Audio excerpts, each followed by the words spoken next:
Hi, Facebook. I'm back. Did you guys miss me? I'm back with more words of wisdom. But I want to first of all thank you guys for all of your love and support. I was completely not expecting the comments and the shares and the likes and the wows. But I thank you for supporting my life mission to help you make your life beautiful. Um, and so today is Lord, Where's My Husband Part 2. So it's going to be awesome. But before I get into that, I kind of want to tell you the reason why I'm doing these posts. It's not for the likes, it's not for, any type of, publicity. It's because I went through a hellish experience when I went through my divorce. And I was so determined to not let what happened to me define me. I didn't want it to be something where I was carrying the stench of, divorce around and I had that scarlet letter D on me.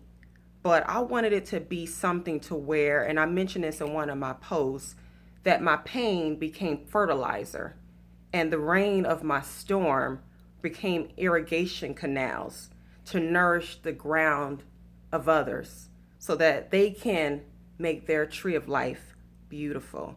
I was able to rebuild my life and make it beautiful, and I wanted to share the same for you. So there's three components that make your life beautiful, and that we're going to talk about throughout these words of wisdom posts. Um, Three things that make your life beautiful. First of all, you have to have a paradigm shift in your mind. You have to look at things differently. We're going to kind of redefine and reinterpret things that happen in your life so you don't take it the wrong way. Number two is you have to be free from the opinions of people. Hello. Well, you have to be free from the opinions of people. You can't worry about what everybody think about you, how they feel about you, what they say about you. Uh, and number three, falling madly and deeply in love with yourself. If you do those three things, I'm telling you, you are prepared to make your life so beautiful, your possibilities so endless, and ready to walk into your next level of destiny. So let's get started. Lord, Where's My Husband? Part 2. Subtitle is, get ready for this, Rejection is Protection. Deep, right? Like, what in the where is she going with this?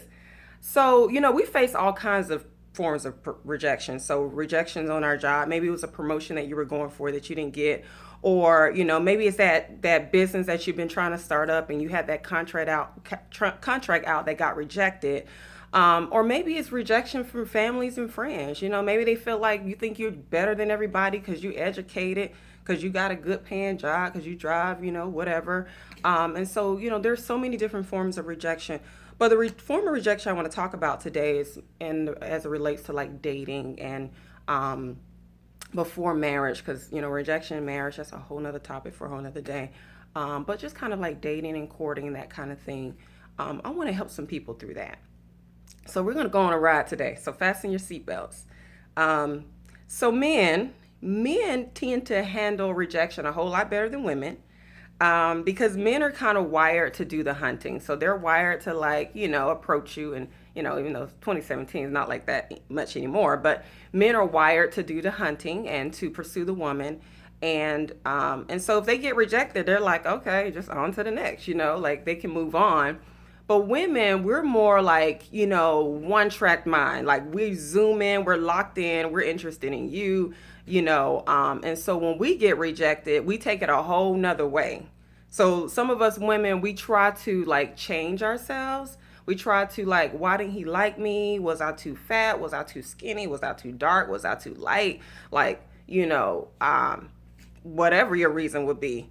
And some of you are trying to, pretty much be somebody you aren't to make somebody accept you. And, those heels make your foot hurt. And you already know you got five corns, but you're trying to wear stilettos because your last ex told you were too short. You better put on those flats and be comfortable. Okay, so we're going to help you today if I'm talking to you. Stop trying to change yourself to get people to accept you. So I'm going to tell you a story. And it's kind of a funny story that can help you through this. To give you an example. So I met this guy. We were introduced by someone. They gave each other, we gave our numbers to her and she swapped it, whatever.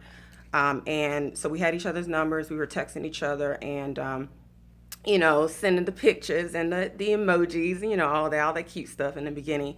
And we were really hitting it off. He had a lot of the qualities, that I was looking for. I had a lot of the qualities he was looking for. And, we decided to, finally have a phone conversation because we had like very conflicting schedules. So it was hard for us to, get together and talk. So when we finally had a conversation, of course it was the hellos and, I'm glad to finally hear your voice. And, when I started talking, he was like, ugh. Wait, every time I get here, I start laughing because I haven't heard since like middle school. So he was like, you sound so country. And I'm like, you knew I was from Atlanta, right? Like, okay, I'm Nigerian by way of Atlanta. I was born and raised here. We got a Southern slang, and I can, the Southern drawl can come out when I get very comfortable. And, but he just wasn't feeling that, right? So, it was funny to me. I laughed because it was so petty.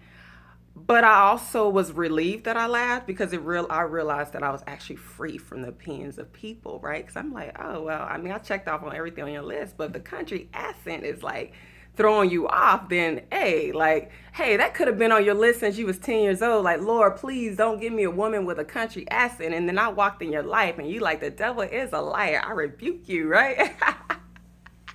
So I can't knock your list. That must have been on your list. I can't knock your list, but I respect you for, being honest about how you feel. And so we didn't really talk after that. We went our separate ways after that. He never called me back. But I respected him for that. Why? Because he could have strung me along for another 30 days, 60 days, and now I'm interested and I'm vested. And now 60 days, he's like, you know what? This is really annoying me. I can't deal with it. I'm about to break this off. Right? So it's important that people are very honest about how they feel. Be honest about what you want. Don't try to force a circle into a square. If it doesn't work, it doesn't work. And so I really wanted to say this because I think it's very, very important. And I feel like I'm going to have a lot of people when I say this. Just because you're two good people don't mean you're good for each other. Okay? So we can check off everything on our list and all of that, but it doesn't mean that we're good for each other. Because when we ask God for a mate, God is like, okay, God is a very practical God. He's very wise. So he's going into your future. He's looking like, will this person make sense for your future? When you get that new career and you're making more money with him, will he be okay with that 10 years from now? Or guys, like when she, you finally get 5 years in and she decides she doesn't want to have any more children. She already has one already. So she don't want any more children with you. Well, that makes sense for you. So God is not an in the moment, short term, quick fix type of God. He's not going to do things just to make you happy right now. He's going to do things to make you have a future, a hope in a future. That's what Jeremiah 29:11 says. And so if you expect just because you want it, it should happen now, that's not how it works. He takes time to really prepare. So that's the first story. The second story is like a more serious note. So there was another guy. I was actually at Walmart and just minding my business, y'all. So I already had an attitude at Walmart on my way out because I spent $100 more than what I expected to spend.